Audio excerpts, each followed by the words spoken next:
Welcome to Research Business Daily Report, sponsored today and this week by USAMP Mobile. We hope you had a great weekend. Research results generated by online panels are up to question now and then, and the industry does continue to try to make improvements. Kantar CEO Eric Salama green-lighted Chief Researcher of Behavioral Change Jan Hofmeyr on a group of projects not long ago.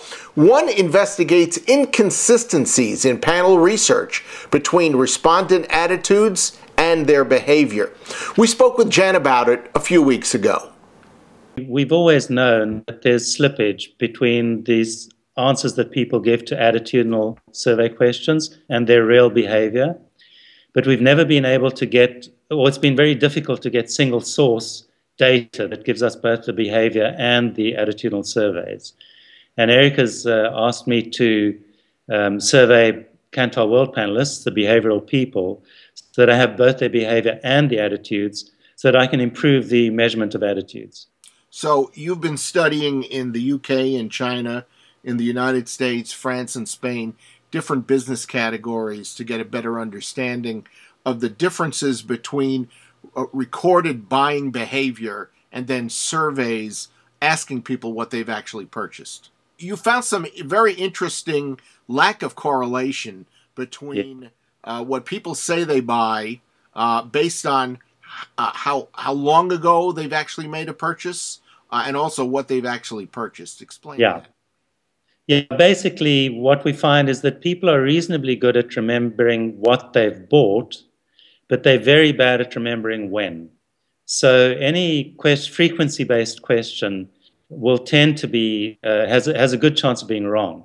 Take a simple example in the beer category. One of the questions beer marketers often ask is, which beers have you drunk in the past week? Well, people often get that wrong.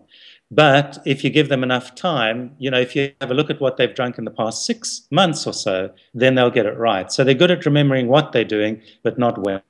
We can, first of all, save costs on our surveys by just not asking the questions that lead to wrong answers.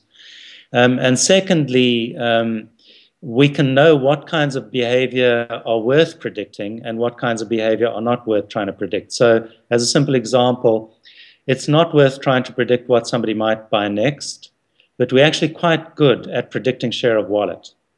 So we can predict what share of somebody's spending a brand will get over time, but we won't be able to tell you exactly when it'll get that share.